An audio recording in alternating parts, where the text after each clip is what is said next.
धरती माता, हम इसे कहते हैं भारत माता। यहां देवियों का नाम पहले लिया जाता है, तो कैसे नैरेटिव बदला जाता है कि इस देश की महिलाओं का दिमाग खराब कर दो, देश अपने आप खत्म हो जाएगा।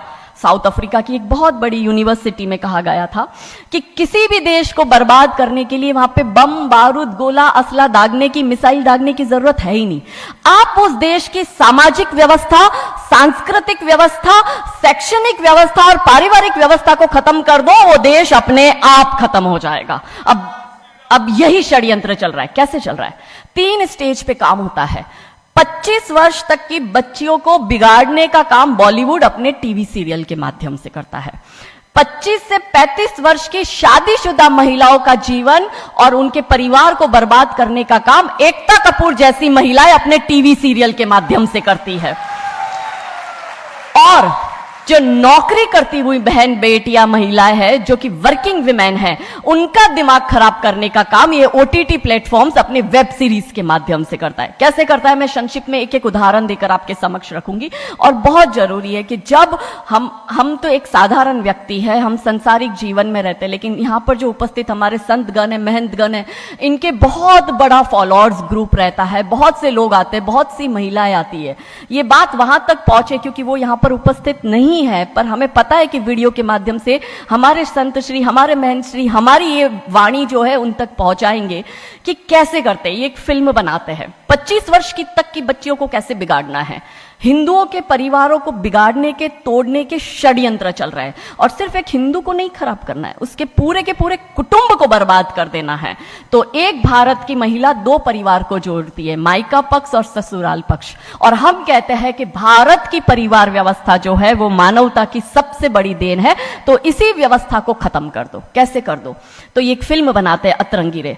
हमारी क्योंकि दीदी भी यहां उपस्थित है जो कि सेंसर बोर्ड में सदस्य है, तो हम इतना उनसे विनती करेंगे कि हमारी ये बात भी उन तक पहुंचाए।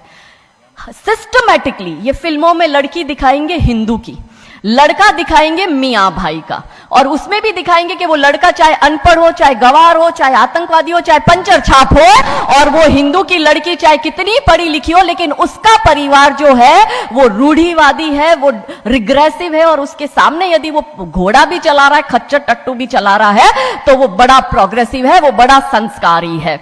कैसे करते हैं? ये एक फिल्म बनाते हैं अतरंगी रे।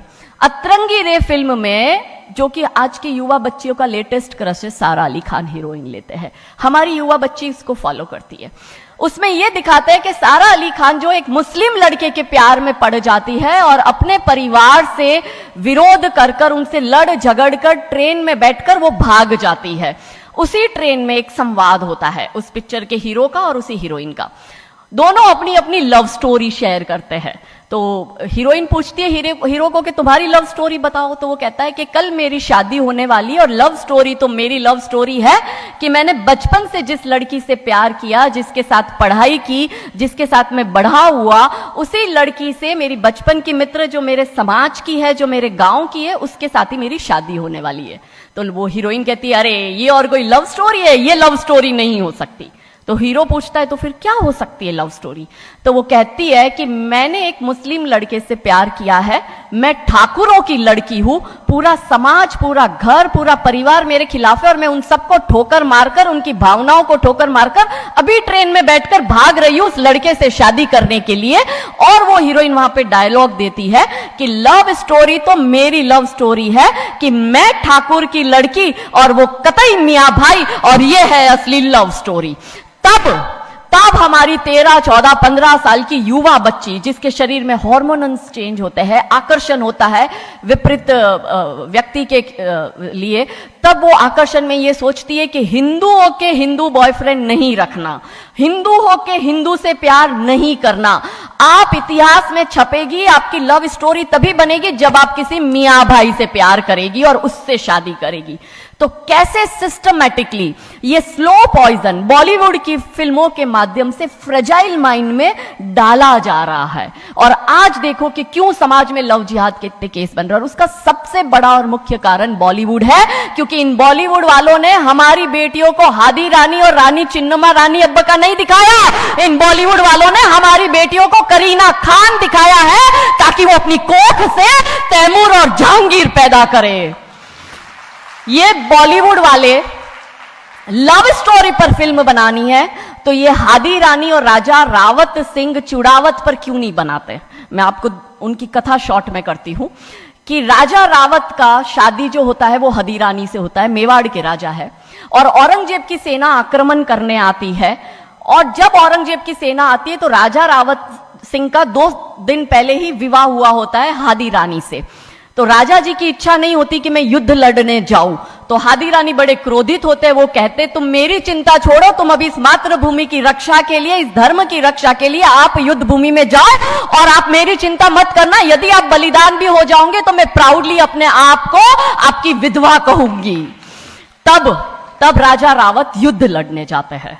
युद्ध भूमि में राजा रावत जी को हादी रानी की बहुत याद आती है, क्योंकि नई नई शादी हुई होती है तो नई बियाई दुल्हन को छोड़ के आए होते हैं, तो बहुत याद करते हैं। तो वो अपने दूत को कहते हैं, अभी सेना आने में समय होता है और युद्ध में भी समय होता है, तो वो कहते हैं अपने दूत को कि जा तू रानी सा के पास जा महल में और उनसे कहे कि राजा जी को आपकी बहुत याद आ रही है, आप अपनी कोई एक निशानी उनके लिए भेजो। दूत भी बड़ा टेंशन में आ गया कि ये युद्ध भूमि में बैठे और इनको हादी रानी की याद आ रही है, ये युद्ध लड़ेंगे कैसे और जीतेंगे कैसे। पर वो दूत डरते डरते पहुंचा रानी सा के पास और रानी सा को कहता है कि राजा रावत जी ने आपकी एक निशानी मंगाई है, उनको आपकी बहुत याद आ रही है। तो रानी सा बहुत क्रोधित हो जाते कि ये मेरा पति कैसा, ये युद्ध लड़ेगा कैसे, औरंगजेब की इतनी बड़ी विशाल सेना है, यदि जहां युद्ध भूमि में बैठकर उसको रणनीति बनानी है वहां वो मेरी निशानी मंगवा रहा है। तब हमारी हादी रानी क्रोधित होती है, हाथ में तलवार लेती है, अपनी गर्दन काटती है, थाल में सजा के दूत को देती है और कहती है जा तेरे राजा को जाके दे देना मेरी निशानी। तब वो दूत युद्ध भूमि में जाता है, राजा जी को हादी रानी की निशानी यानी कि उनका कटा हुआ मुख देता है। राजा जी बड़े दुखी हो जाते हैं, उनको लगता है उनसे बहुत बड़ी गलती हो गई। राजा जी रानी की अंतिम इच्छा समझ जाते हैं। रानी जी के लंबे बाल होते हैं, उन बाल की वो माला बनाते हैं, उनके मुख की माला बनाते, वो युद्ध लड़ते हैं, औरंगजेब से युद्ध जीतते हैं। और जीतने के बाद राजा रावत वहीं युद्ध भूमि में अपना बलिदान देते, अपनी गर्दन काटकर वहीं अपने जीवन का त्याग करते हैं। यह है लव स्टोरी। पर बॉलीवुड इस पर फिल्म नहीं बनाएगी कि इतिहास चुराए नहीं है, हमने इतिहास बनाए हैं और लाखों शीश कटे हैं रण में, तब जाके हिंदू कहलाए हैं। ये महान गौरवशाली इतिहास हमारा, पर बॉलीवुड इसका इतिहास हमारे समक्ष आने नहीं देता। अब रहा 25 से 35 वर्ष की महिला, कैसे बिगाड़ती है एकता कपूर। वही sari, typical dress, typical getup, पीछे उसकी सीरियल में एकता कपूर की सीरियल में पीछे बहुत बड़ी अंबे मां की मूर्ति।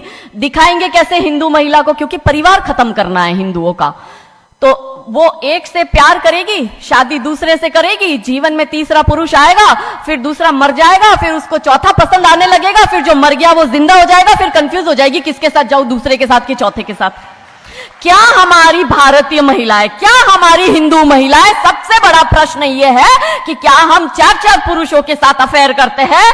क्या यह हमारा सम्मान है? और अगर यदि हम सब एक होकर इसके लिए नहीं बोलेंगे तो यह आवाज नहीं उठेगी। और दुख की बात यह है कि ऐसी एकता कपूर जैसी महिलाएं जो घर तोड़ने का काम कर रही है, इनको पद्मश्री अवार्ड मिल जाता है।